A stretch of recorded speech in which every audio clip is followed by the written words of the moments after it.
We're now in Poznan in the Republic of Poland. Poznan is among the oldest and largest cities in Poland. It is the historical capital of the Greater Poland region.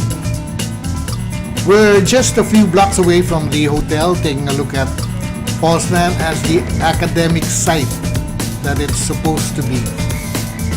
Of the population of about 550,000, about 130,000 are students. It is home to the Adam Mickiewicz University, which has been frequently listed as a top 3 university in the country. Every one of 4 inhabitants in Poznan is a student. Closer to our hotel is the Stary Browar Mall. The Polish name Stary Browar, which means old brewery in English, was opened in 2003. The shopping center is adjacent to a Class A high-rise office complex. Poznan is regarded as the second most prosperous city in Poland after Warsaw. The building was designed on the basis of a historic factory, the former brewery Hagero. Poznan has been an important trade center since the Middle Ages. Starting in the 19th century, local heavy industry began to grow. Just like any other upscale mall, this has the branded multinational stores. As always, the main difference will be the architecture of the mall and the type of cuisine the restaurants have to offer. The brewery design of the mall made an interesting shopping experience.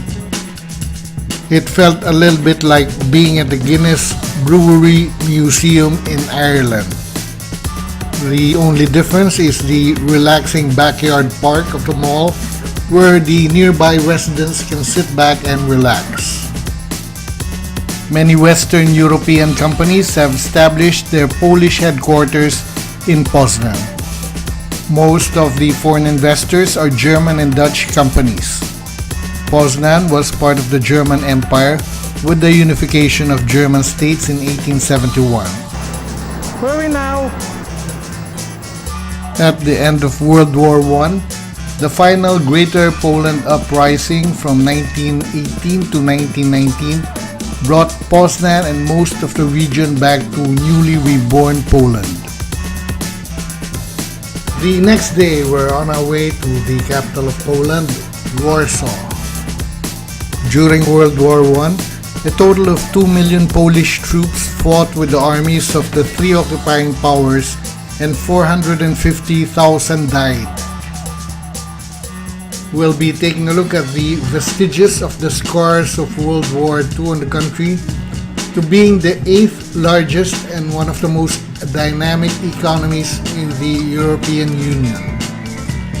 The country provides free university education, state-funded social security, and a universal health care system for all citizens. In September 1939, World War II started with the invasion of Poland by Nazi Germany, followed by the Soviet Union invading Poland. Poland made the 4th largest troop contribution in Europe, and its troops served both the Polish government in exile in the West and Soviet leadership in the East. The domestic underground resistance movement, the Armia Krajowa, fought against German occupation. German forces, under direct order from Adolf Hitler, set up 6 extermination camps, all of which operated in the heart of Poland. So with a shopping center behind attached, a lot of quite few shopping centers here in the area. Yeah? Warszawa Centralna is this building here to the left with the almost like the rooftop. Yeah, it says Warszawa Centralna. Warszawa is spelled there W-A-R-S-Z-A-W-A. S and Z together is pronounced as sh. Warsaw. And the name of the city comes from Warszawa. Two names. Warsaw is a male name, Sava female name, according to a certain folk tale about the origin of the town, fisherman Varsh and his wife Sava.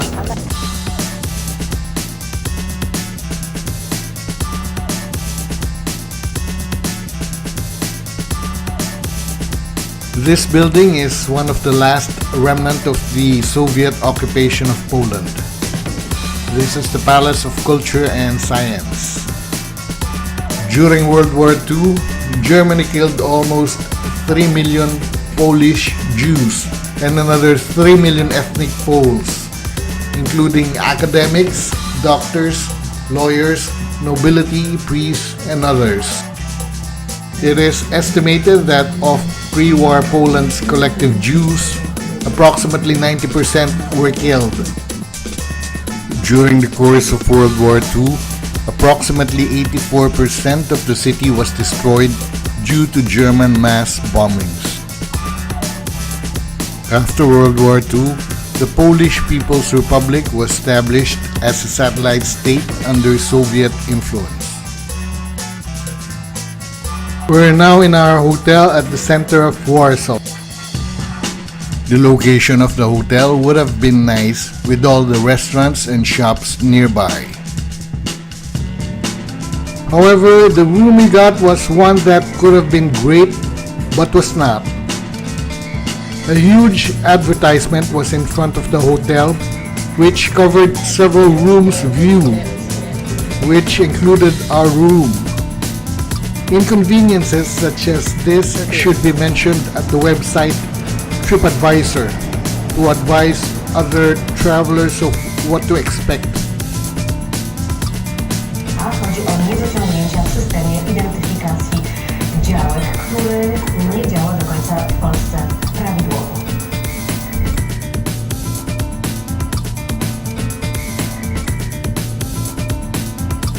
Since the country had been brewing beer for 1,000 years, the beer in Poland was just like what we tasted at the Czech Republic. Any beer anywhere you ordered tasted just great. The food must have been heaven to meat lovers, since they not only served wonderful food but in great quantities as well.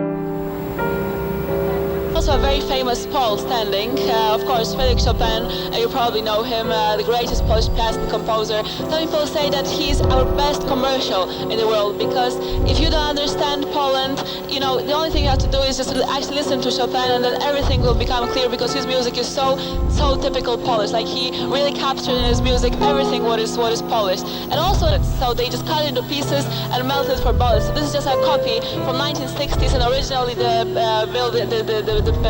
statue was created in 1920s.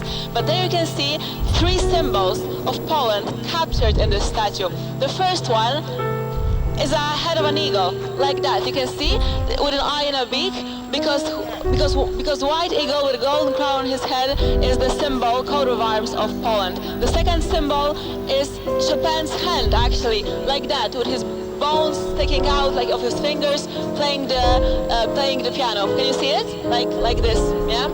And the third symbol is Chopin sitting under the whipping willow.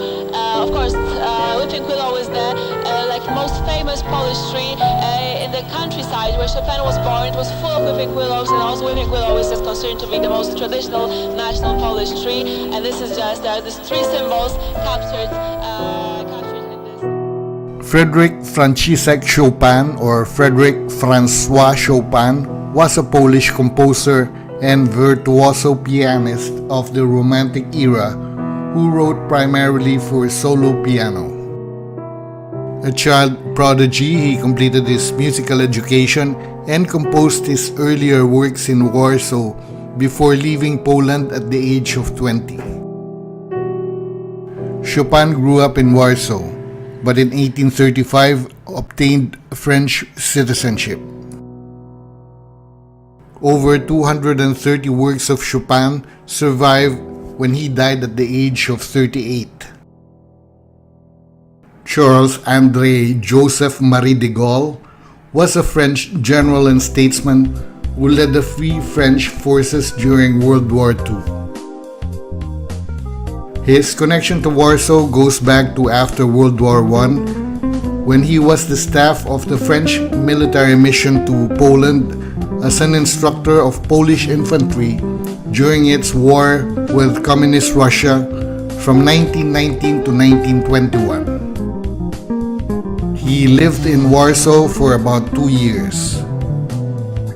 The University of Warsaw has a population of 53,000 students. And to your right, you can see the statue of Cardinal Stefan Wyszyński, a great fighter of the communism and one of the most closest friends of John Paul II. And just on the corner to your right, you can see the Bristol Hotel, the best and the most expensive hotel in Warsaw. Also original because Nazis had a casino here, and that's why it was safe. And this is the place where all the celebrities stay when they're coming to Warsaw. And also to your right, in a moment, very important building, the presidential palace, where a president lives and where he works. You can see also three flags there, a flag of European Union, NATO, and Poland. Flag of Poland is white and red. White stands for purity, and red stands for the blood. And this is in front of the statue, the two soldiers in traditional uniforms. And to your right, the seminar where young priests study. 85% of Polish population is Roman Catholic, so we need many priests. And to your right, Adam Mickiewicz statue, our famous Polish poet. Some people compare his poetry to Lord Byron's poetry, and every child in a very early... Once described as the Paris of the East, Warsaw was believed to be one of the most beautiful cities in the world until World War II. Today again, with the high GDP, it is the wealthiest capital city in Central and Eastern Europe alongside Berlin. The city is a significant center of research and development, business process outsourcing, and IT outsourcing. The Warsaw Stock Exchange is the largest and most important in Central and Eastern Europe. The Royal Castle in Warsaw is a castle residency that formerly served throughout the centuries as the official residence of the Polish monarchs.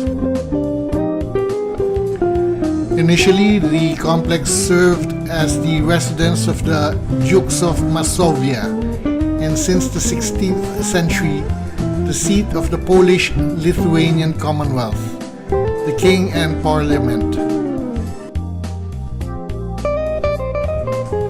It was burned and looted by the Nazi Germans following the invasion of Poland in 1939 and almost completely destroyed in 1944 after the failed Warsaw Uprising. In its long history, the royal castle was repeatedly plundered and devastated.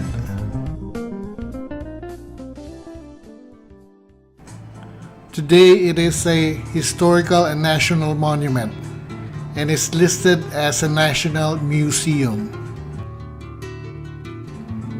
Unfortunately, we did not have enough time to visit the castle inside. The interior consists of many different rooms, all painstakingly restored with as much original exhibits as possible after the destruction of the Second World War. The last sovereign was Frederick Augustus I as Duke of Warsaw, who throughout his political career attempted at rehabilitating the Polish state. After Poland declared independence in 1918, the monarchy was abolished and a parliamentary republican authority was established. We're on our way to watch a film about the history of Poland before, during, and after the Second World War.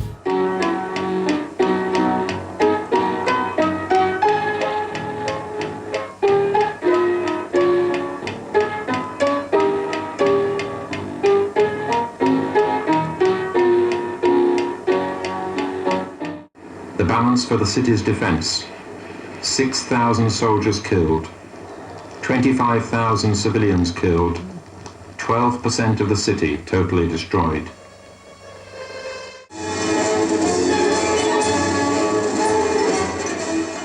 The beginning of the occupation, which is to last for almost 6 years, in other words, an eternity.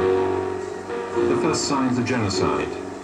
Today we already know that 6.5 million people will perish on Polish soil. Like the earlier battle, so it is now with the rebuilding, the will of the entire nation.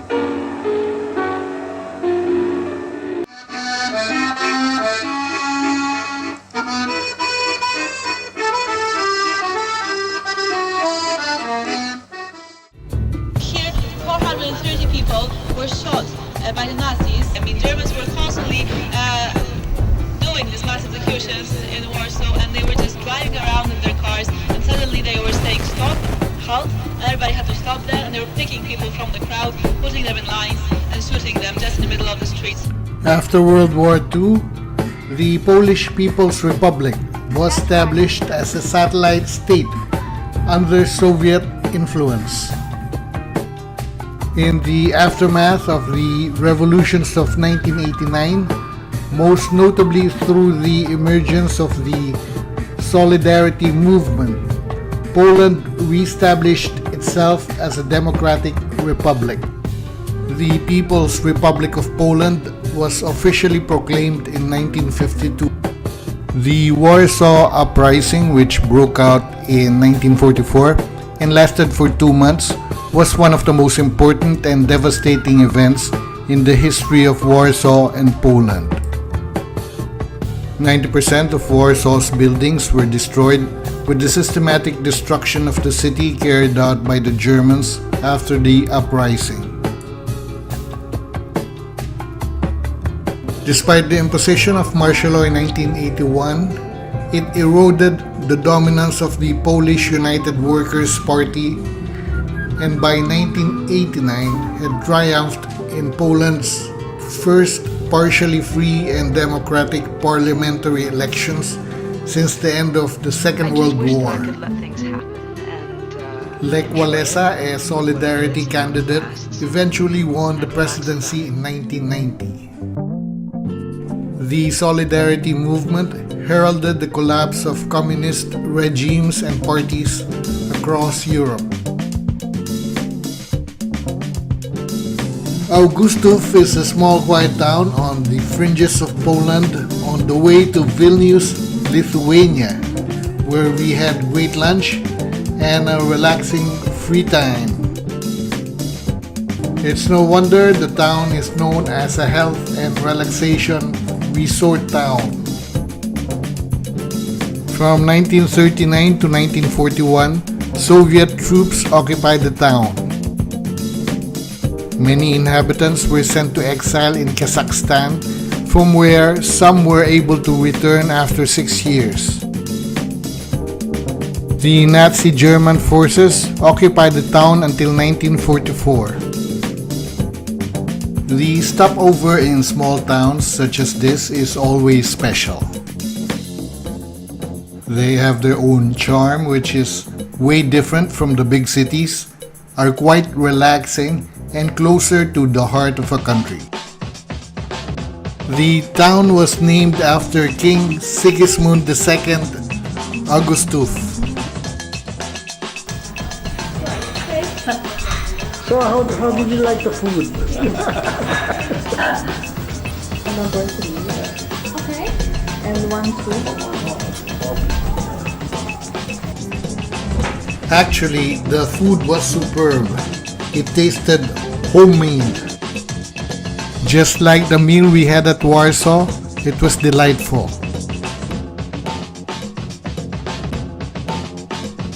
These are our 2 companions, Maria from Miami and Mashallah from London.